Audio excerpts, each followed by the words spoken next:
Banks.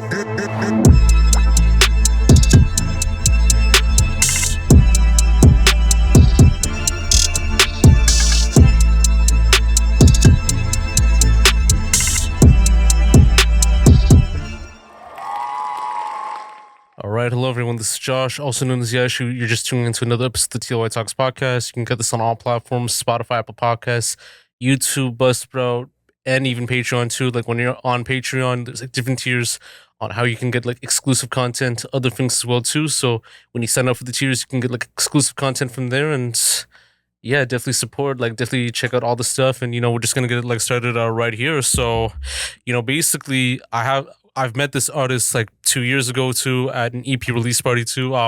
I've told this like crazy story like a while back too, which I'll probably like dive deep in like later on too. And then, but he's also like an artist, singer-songwriter, born in Nigeria, now residing in Toronto to fulfill his like dreams like within music, within creativity, within the arts too.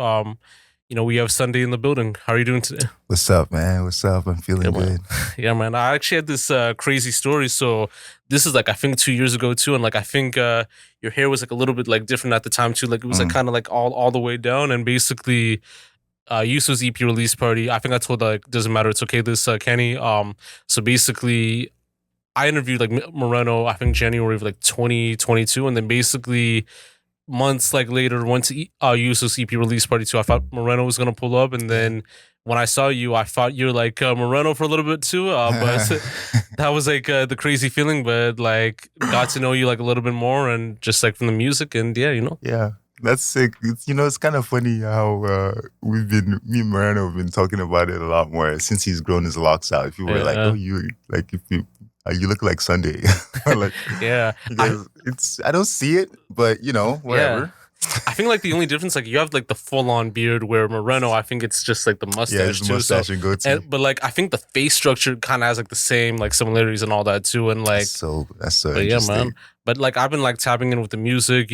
We've been at events like together like in the past, and like just like even like interacting through IG, through other platforms. And I remember we were actually supposed to do this like last year too, but I think it was just like some studio time we had to do. But now here we are, we're manifesting it, and yeah, man. Things happen at the perfect time. Yeah, exactly, man. And they should. And to dive deep, so being born in Nigeria, like what was that like for you growing up as well as your childhood? Would you say it was like very great growing up, or was it different? Definitely different than here. I grew up in River States in Port Harcourt. And it was different. It was it was normal. It felt normal at the time. But because of where I grew up, where the global south is also the richest, the richest mineral basin of the world.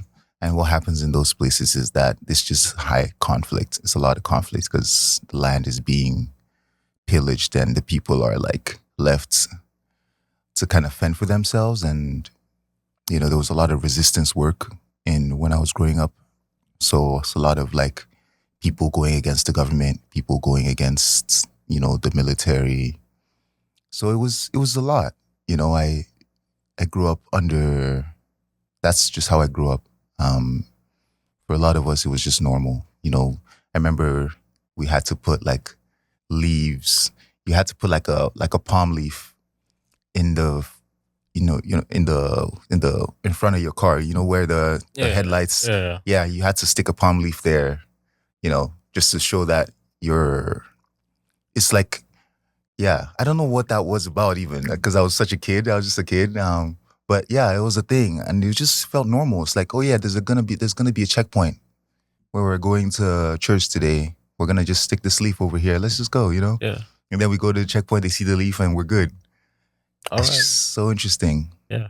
But yeah, it was like I'm assuming this is like late 90s, like early 2000s and all that too. So this is 2000s, like 2010s, like early 2000s into 2010s. Yeah.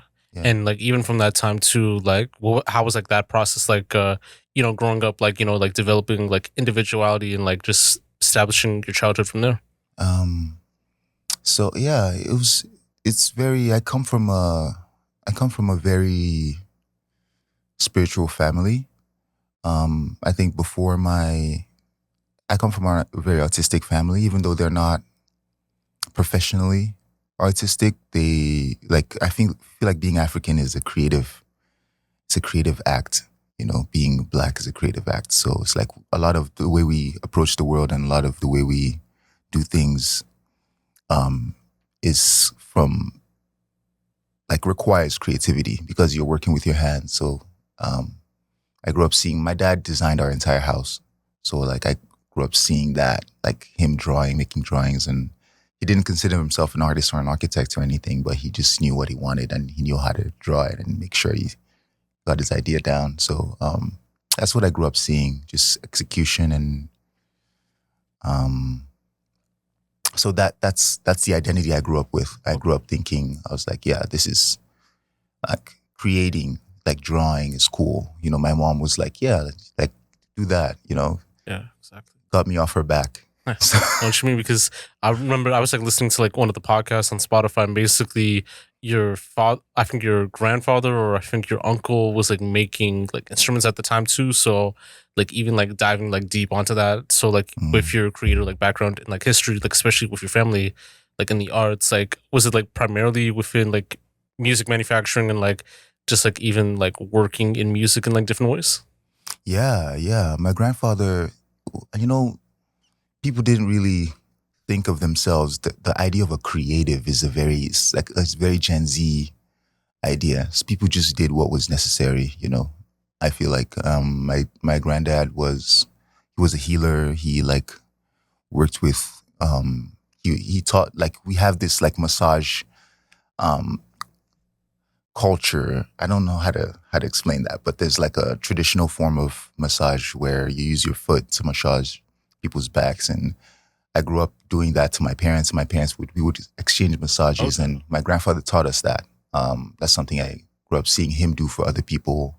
And he also, like I saw, he had like a metal workshop, and Yeah. he made the knives that we used, and he made the guns that he used to hunt, and he sold those as well, and went to jail and shit for Okay. that.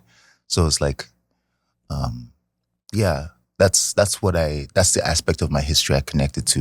And I think with my parents' generation, because they just had to survive and they wanted to modernize, because my grandfather comes from the old age, the pre-colonial age in a sense. Okay. He's more connected to the pre-colonial age. My dad is that generation of Africans, the boomer generation of African people are the ones that are trying to modernize. They're like Okay. super Christian, super like European, works Yeah. at an oil company, doesn't do anything else kind of shit, Exactly.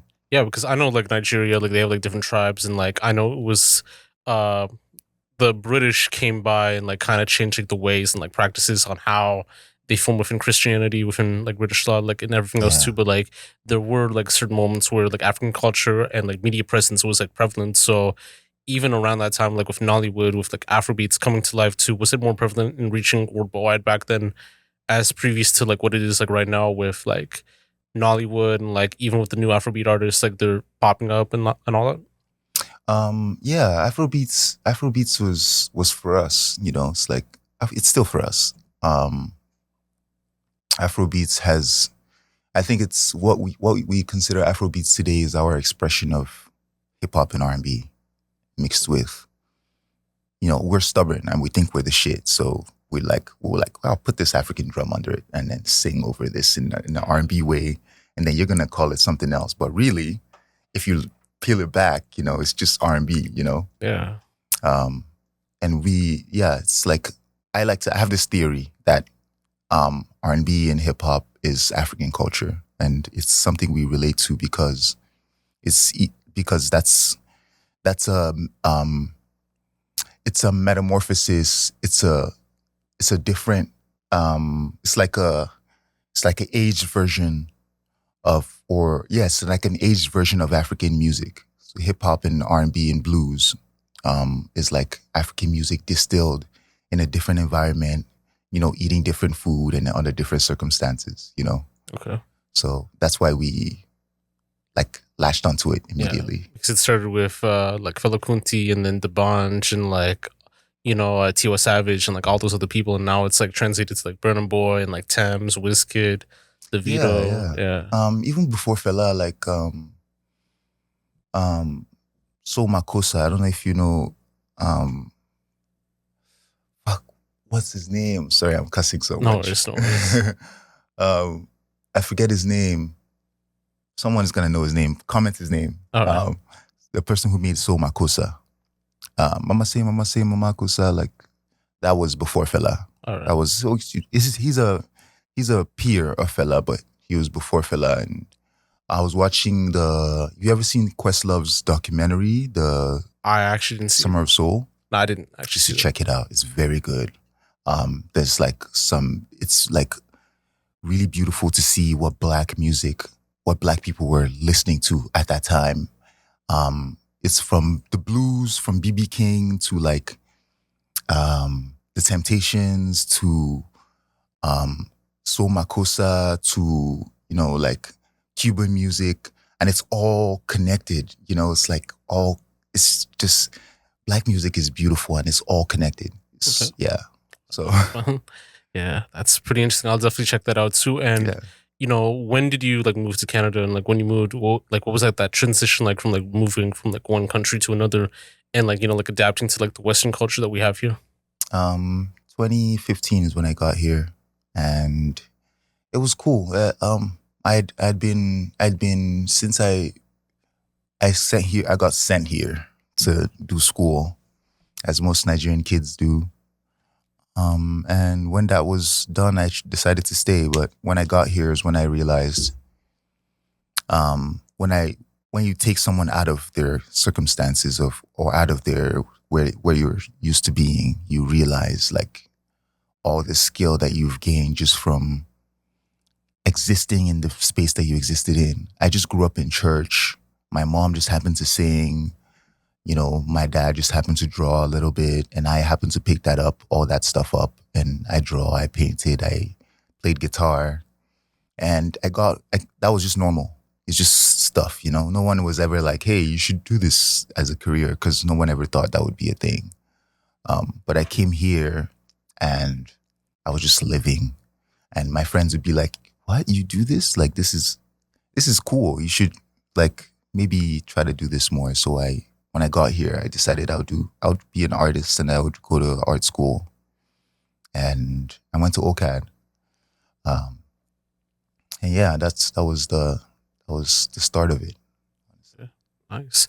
And like going to OCAD and like you also received your degree there, right? No. Oh. I fucking dropped out. I'm an international student. But no, it was, I think what I received from OCAD was just like what I could, honestly. Like it was just the space and the feeling of the community for sure, but also the feeling of like, this is real. Like, this is a real thing. Everything that I love, I'm not crazy for wanting to do what I want to do. Like, this is a path. It showed me that it was possible. Okay. Yeah. And I could do it. Also, I could do it independently more than anything is what I learned from that. Oh, that's facts. And I mean, even being at OCAD too, because you're with people from like all different backgrounds, people that come from the suburbs, like people that come from like public housing and like all that sorts of types. So how was that experience like, being with like-minded people like in OCAD in a sense? Yeah, that was beautiful. Very, how do you even describe that? It was very validating. You meet people who are just as like creative as you, and you then meet people who are not as creative as you, and you're like, how did you even get in here? And it's like, oh yeah, I could really do this, because my standard for myself was so high. It still is, and that's why I keep to myself for the most part, because I don't want my standard I don't want to compare myself. I tend to do that because we grew up doing that. But when I was at OCAD, I found that my work ethic and my the way I saw the world was just different. Everybody was chilling, like just vibing out. And I was like, yo, I'm trying to like, how do we get that? Like, what happens when we're done here? Then at some point, then I started to chill too, because everyone is chilling. It's like, oh yeah, we're going to be here forever, Yeah, no, I know what you mean too. Oh. So like even with that experience in OCAD and even with your childhood, would you say like it kind of like stemmed like your background and like history within like music, the arts, like photography, like in a sense? Yeah, yeah. It validated it for sure, and it gave it a place to like bloom, like people to support it, It's like, yo, this is fire. Like I get to, sorry. No worries. Yeah, it's like I get to be around the most creative people in the world and talk about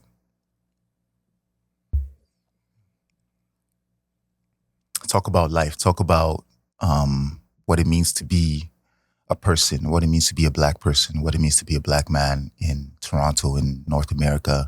What is the difference between being a Black person in Africa versus being diaspora?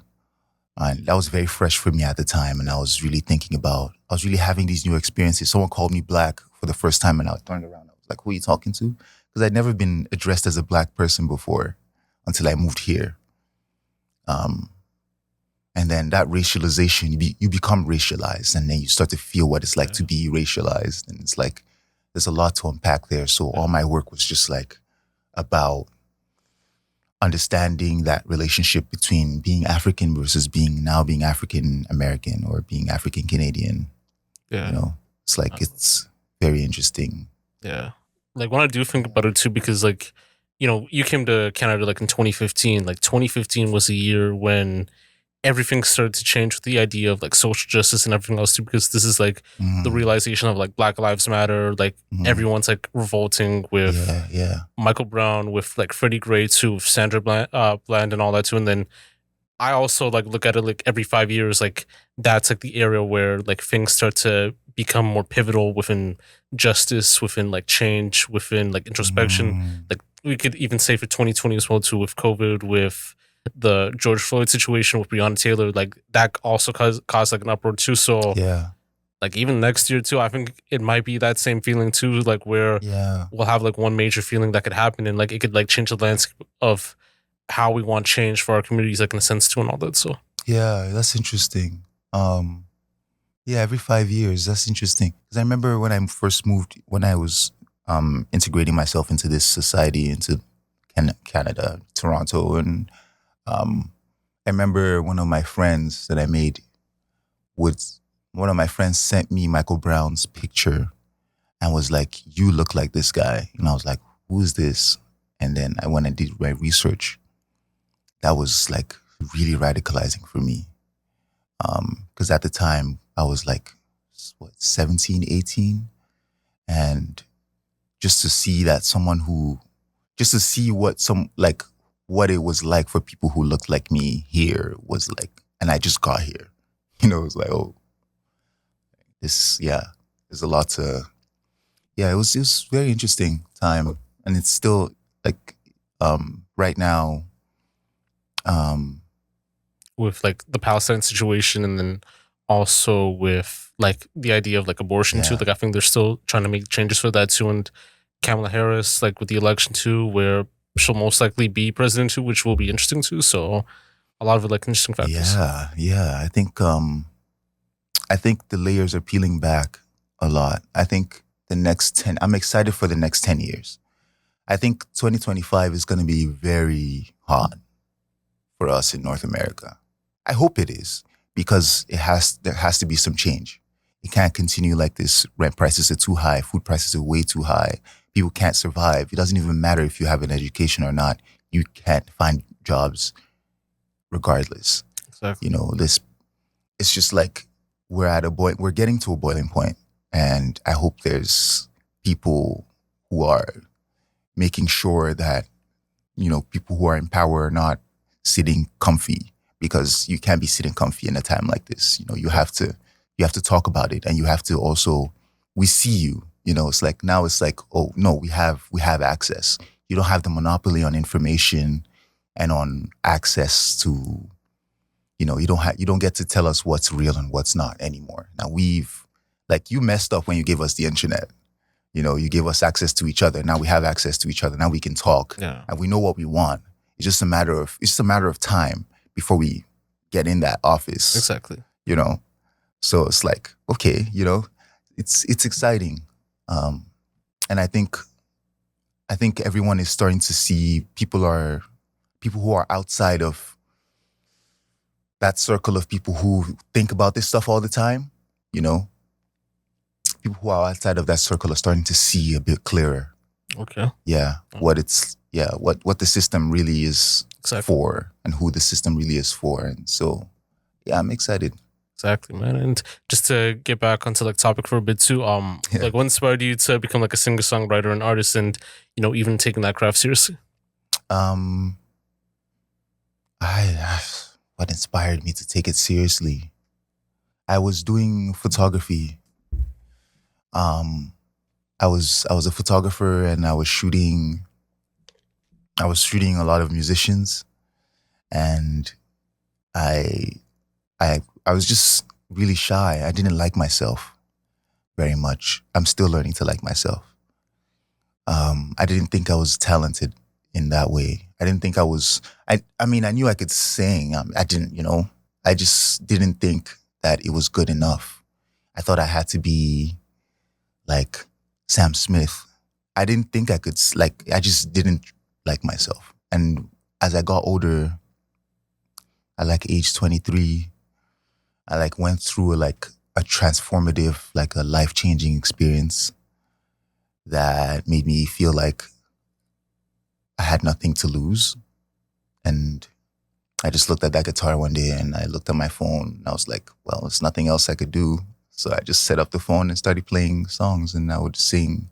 And then that just gave me confidence, and it snowballed from there. I met Kenny, met the gang, and, you know, I performed in front of them one time, and they were like impressed. And it was like, oh, I was impressed. You know, I was shocked by what I sounded like and also how people responded. I was like, oh, okay, maybe there's something here. Maybe I could just, this is nice. At least this is fun. It's like, it was healing. It is healing. It's very nice. I get to scream, and people people can't call me crazy on stage. You know, when I'm off stage, I have to, like, I can be more tempered, but when I'm on stage, then I can really let all that pain loose. Yeah. And I can really just express. And that's why I feel like I've been able to stay normal, you know, this past 3-4 years. It's because, like, I have an outlet now that's like not just deep and artistic and thoughtful. It's like just raw, and it's just pure emotion. And it taught me a lot about myself as well. And it made a lot of things make sense. A lot of why I was around musicians a lot, why I chose to photograph musicians in concerts, and why I wanted to be in that space. It made a lot of sense why I didn't want to, just where the direction I was going in life, and where I was getting drawn to. It just, like, everything tied in so well when I started doing music. And it's just like, oh yeah, I'm actually a film director as well. Like, I love making films, because now that I make music, I can make a film for it. It's like, oh, all these ideas started popping up, and I went to school for animation. I never had a reason to animate. Now I do. And I started doing that because of music. So it's like, it just felt right. It felt like everything, like, you know, you ever seen Ratatouille? Yeah, I've seen the movie, actually. You know, when he puts he does the food mixtures he's together. Experimenting on the idea of, like, how that process works. And it's kind of like what you're doing right now, like getting to, like, these, like, different niches and, like, different, like, strains. You know, it's just like finding, like, what you need to do to, like, kind of see your fitting, to see what you could do. And it's amazing to see, you know? Yeah, like, it's just like sparks, you know. Yeah. And it was so easy too. It's like, oh, that was easy. Yeah. Didn't feel like I was doing anything. Yeah, exactly. And, you know, like, to even, like, speak more on the photography, you actually had a chance to photograph, like, Azaelia Banks. So yeah, how did that opportunity come about, and, like, what was that experience like in that sense? I had a friend, I think named Nathan Singh, who is a writer, and they had this platform. It was like a student magazine platform at the time, and they like just got a cool opportunity to talk to Azaelia Banks, and um, I didn't expect that they would hit me up. Why would they hit me up? Um, they just did because we were just in community, and we were I was posting a lot. I was working a lot in from like 2017 to 2019 with photography. I was like, that was like my photography years. Was I worked with everyone in the city, and yeah, they hit me up, and we sat there and waited outside the bus. Waited for her for like 6 hours. Went to the concert. She did the concert. I photographed some of the concert, and then we did the interview finally. And she rode her J, and I was just like talked her shit, and I was just in awe of the entire experience. That was one of the. That was very far from me even realizing I wanted to do music. For me even ever doing music, Yeah. I just went home and I was like, wow, it's got some great photos.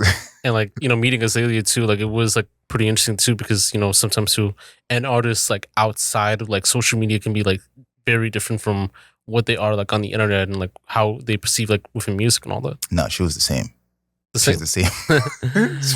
Azaelia Banks is Azaelia Banks wherever you meet Azaelia. Like maybe more chill now because she's a bit older. Yeah, maybe. But she was like, at the time Donald Trump was the hot topic, and she was like, oh yeah, it was like Trump. That's why Trump. She was like, Trump reminds me of our American men. This is what our men are like. And I was like, but it's true.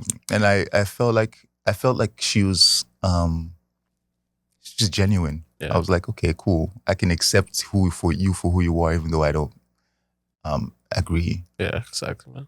I actually want to ask, like, I know it's not a gap, but like, how did you like chip your teeth, and like what made that signature? My teeth is this happened when I was like 10, like really young.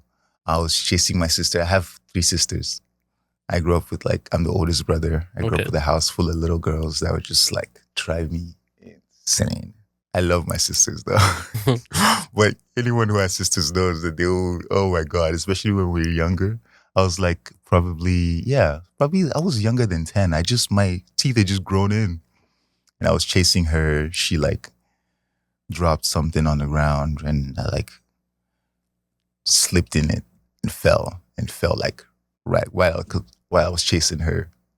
It fell right on my face. It just cracked. I was like, oh. And then I was like, my life is over. But yeah.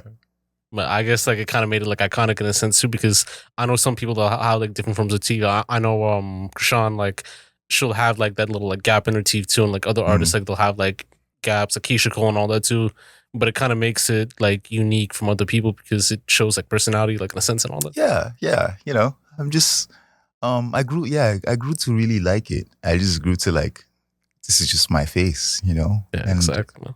It's kind of like a ruggedness. I don't know who I would be if I had straight teeth. I'd probably be a different guy. No, I know what you mean, man. And I mean, to get more onto like the music and all that too, like what was like the whole creative process and inspiration with like some of your stuff, like Blue Sunday, the First Tracks EP, and like And Toronto with Love? First Tracks EP was my literally the first songs I've ever made. And that was me finding myself, finding that I could be a musician, finding that I could actually play piano, and like getting, it was a dream, honestly. It was like, wow. Because I didn't learn anything new from like when I was a kid, from like when I was a teenager, learning how to play piano by myself in school and church, to First Tracks. It was just the same set of like ideas or same set of skills I had. I just knew a little bit and I just applied it. For some reason, I, even though I'd been trying to write songs since I was a teenager, I would try to write songs and they just didn't sound good. I didn't like them. But for some reason, First Tracks was like good to me. At the time, I was able to, it's just something cracked open during that era. And even Blue Sunday, a lot of the songs from Blue Sunday I wrote during that era. And I just kind of revamped because I started working with Malcolm, Blind Vibrations, who also mixed and produced and mastered the project. And so, yeah, like that was the inspiration behind it. Man, that's a whole other like rabbit hole. It was like R&B. Okay. I remember when I first heard the girl in the Life magazine by Boyz II Men changed my life.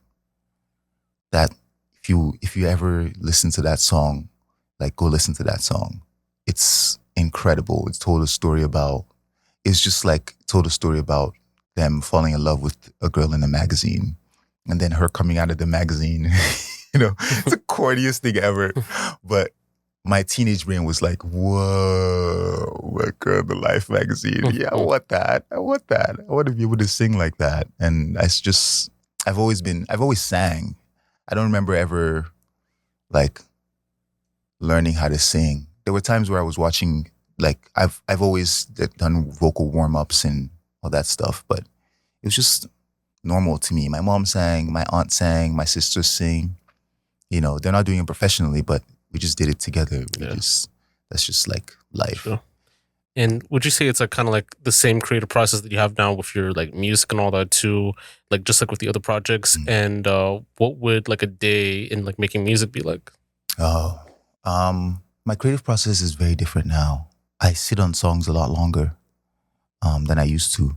I will make a song, I'll make a beat, and then maybe it'll come with lyrics, and I'll just listen to it. If it's dope, I'll keep it and I'll listen to it. Sometimes when it's really dope, I'll just like obsess over it and then change the lyrics and then start writing the lyrics down, because usually I'll freestyle the lyrics over the beat and just say whatever scratchy sketches in my head. And then I'll listen to that, and then over time it's just kind of grows. It's like a dream when I make the beat and make, like when it locks in. So it doesn't always lock in, but when it does, it feels like it's like a dream state. And then I have to step outside of that dream state to finish it, because I have to think about the context and think about what the story is that my subconscious was trying to get out. And that usually takes however long it takes, a year to 3 years. And I'm still working on songs to this day that I've wrote like 3 years ago. Okay. But yeah, then I'll take it to Malcolm. Okay. And he'll add something to it.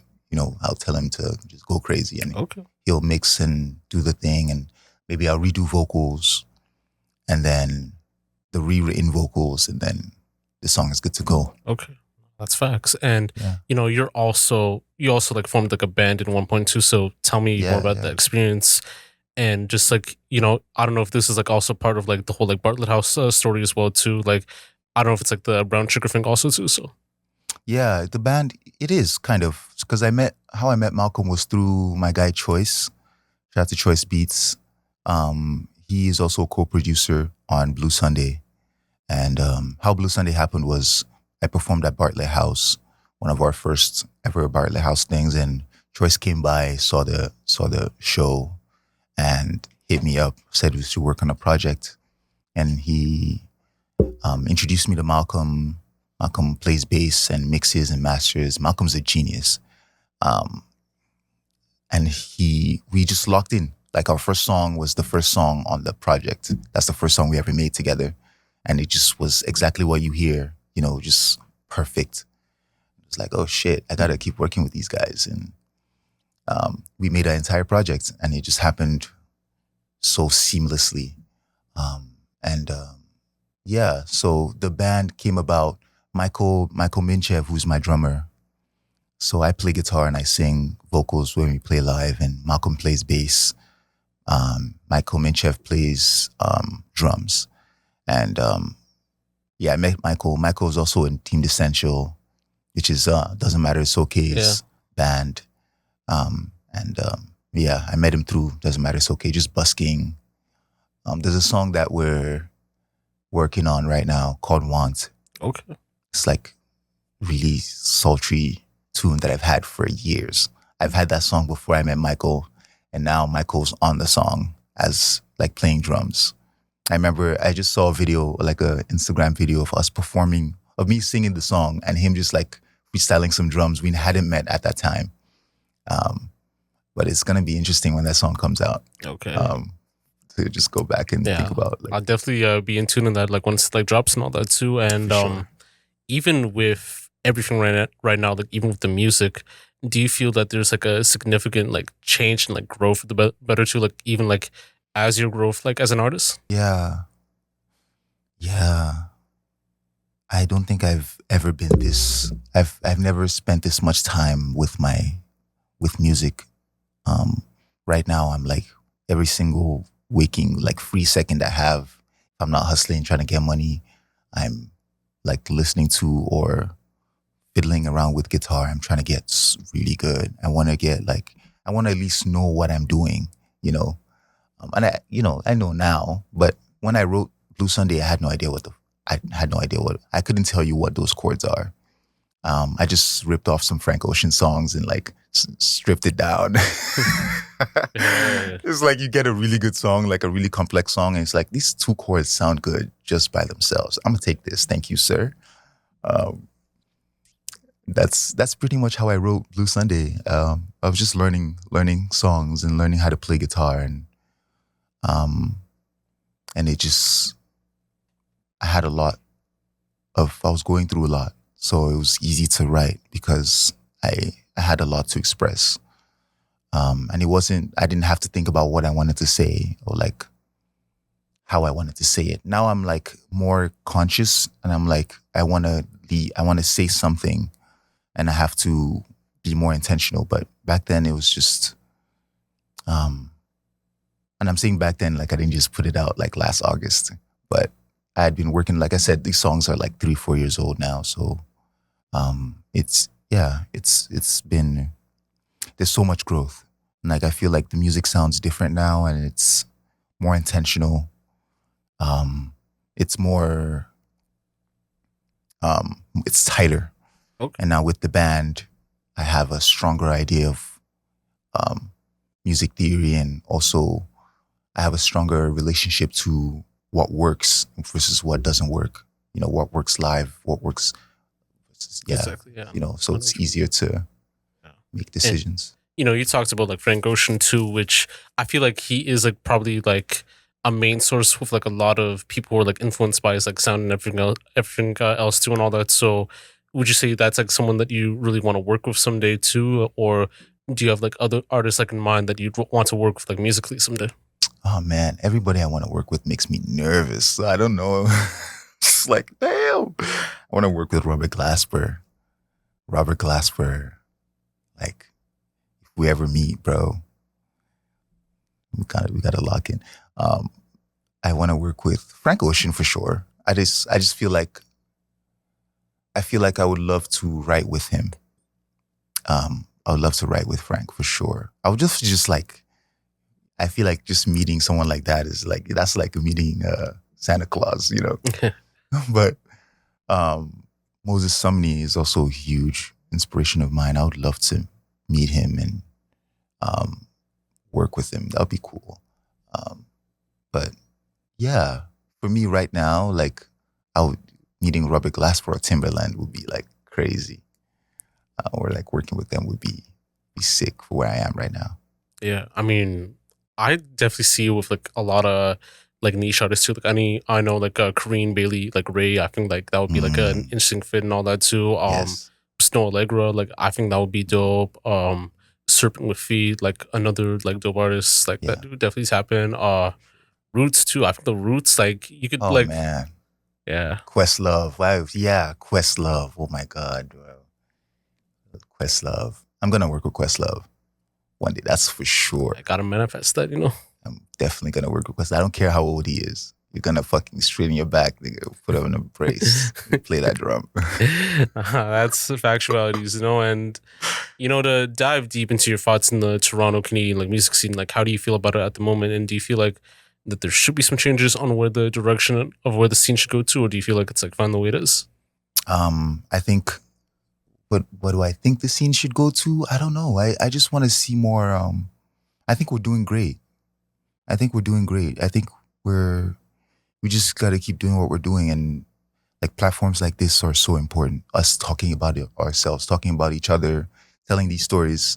Like we have an entire history with just my community, Bartlett House and BRWNSUGAR, and my guys. We just have an entire history there, an entire ethos that could be tapped into that we should do better at showcasing ourselves. But there's so many other camps of people who are doing really cool shit that have like cool, like really an intimate connection with the people and with Toronto history and culture. And I think that's what we gotta focus on, because the music, the talent is there. There's opportunities, you know. I just think that there has to be more spaces where people can tap in and connect, where, you know, like that's not six buzz. That's like, you know, Like real music. I know like they've had like platforms like that in the past too. There was one like a Brampton based one that had like people from all over the city like performed. That was actually pretty good too. I know like in most cases too, like within Toronto media and like even with Toronto music, they want to showcase it in one light, which is like the street stuff. If it's not the street stuff, it's like anything that kind of like sounds like Drake, and like you can't really have it like both ways too. Like yeah, there is like a scene that is like unrecognized and unheard of, and like it should be showcase like, you know, well, showcase like very like better and like within a proper format too. And like I feel yeah, like I am like kind of like doing a good job at it, like showcasing the yeah, scene too, and like, you know, other people that are doing it like in other formats within shows, within like merch, within like studio access and all that too. And I think it's like, you know, so, like you would need like that person to kind of be that change, to be that cog too, because there is like, you know, unheard voices like in Toronto, and it is like important that, you know, it shouldn't be just like the Toronto street rappers or the people that are like affiliated with Drake too, because yeah, even Toronto R&B, like even outside that whole Drake realm too, like it has like gotten like recognition from like outside platforms. Like when you talk about like people like Dylan Sinclair or like Luna L or like mm, all these like other people too. And like that's like, you know, even outside of that whole Toronto realm, I think there was like also like a Toronto rapper named Raz Fresco who talked about how mm, like not one Canadian like media publication like talked about his like project and all that too. And like it is like interesting too in some situations too where situations could happen. Like it could also be based on, you know, the reach. Like, all right, did this person try to reach it like within different formats too? Like, is it accessible? Is it something that we've heard before? Like, there's like a lot of factors that like do yeah, come to it sometimes, you know. So yeah. I'm inside it. I'm, you know, as someone who's like, I have to make music every day and like go out and perform. I don't really care, you know, what they got going on, or like whether they're looking at me or not. It's wild because the first interview I ever did was a New York like platform from someone from New York. How did I've never been to New York, you know? Um, and yeah, it's a real thing. I don't think Toronto likes itself very much. I don't know if Toronto likes itself. I don't know if Toronto people like being from Toronto. I don't know if we really enjoy it here, or if we're really able to enjoy it here. I don't know what that's supposed to look like, but it's just what it feels like right now. Everybody who I know who lives here is like, kind of like, yeah, whatever. I don't want to go over there. It's too expensive, or I'm trying to save my money so I can go to somewhere else and have fun, and then come back and just work here. And it's like a transitionary city. So it doesn't feel like home for a lot of people. I don't think it just doesn't feel like home. I don't know. Like I think um, one thing I can say what me and my friends have been doing to contribute. I think what we have is beautiful. What I have has been great. Like I have a really cool community of really beautiful people who support each other. Um, we don't have support outside of that though, really. Like outside of like from publications and stuff like that.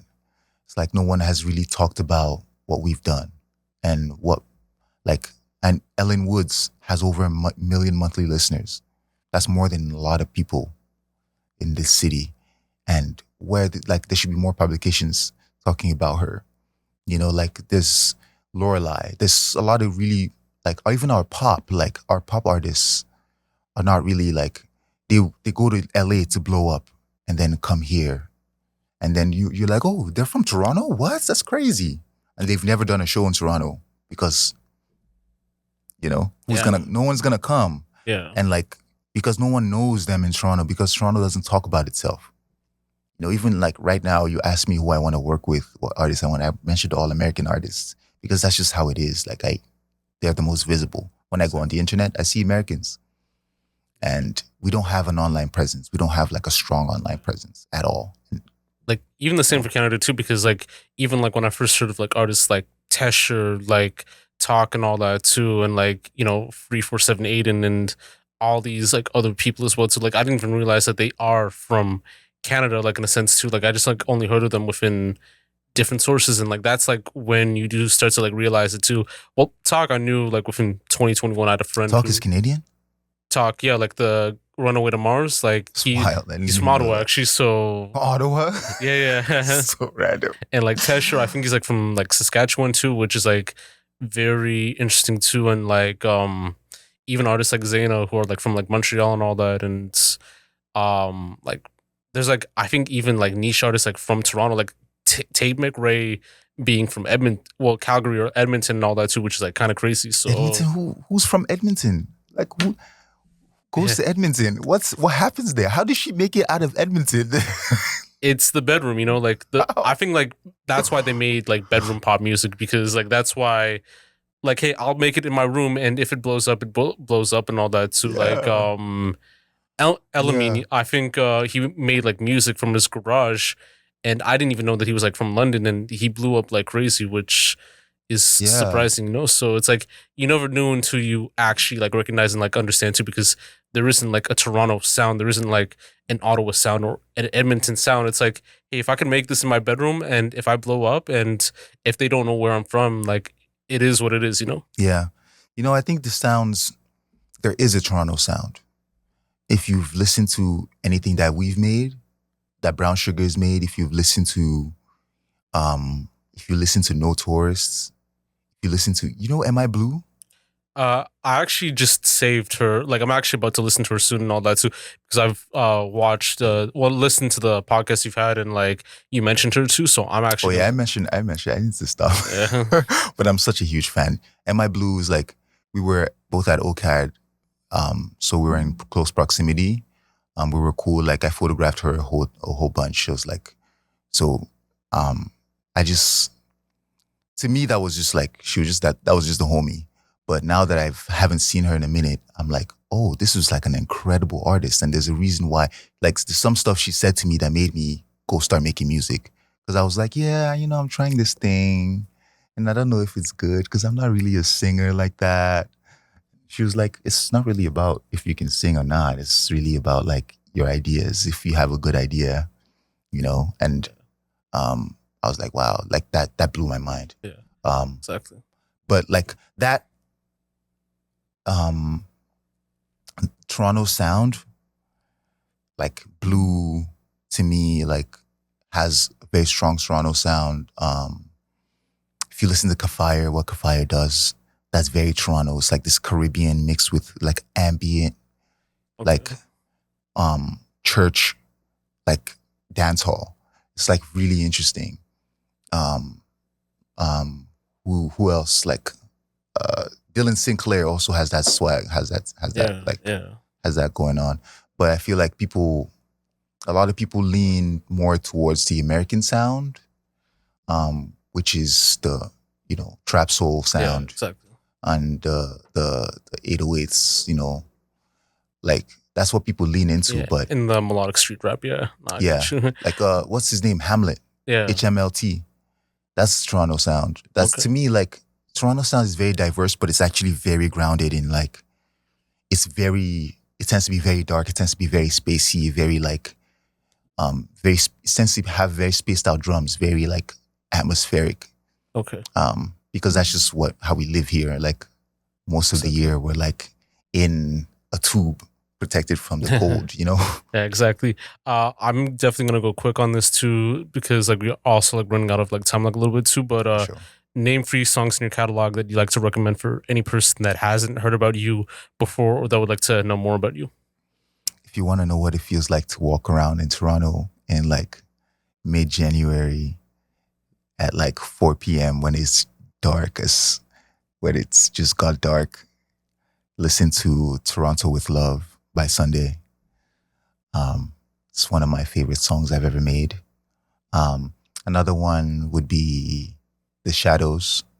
And I would say listen to Blue Sunday. Listen to the title track Blue Sunday, but also listen to the entire project. Okay, that's facts. Yeah. We'll definitely put it on the playlist too, on the TLY's Rising Acts playlist within the oncoming month too, or like even just like now, just in case, you know. But what else do you have going on for this year in terms of like any other music stuff, like going on the creative project and so forth? And you know, any closing remarks?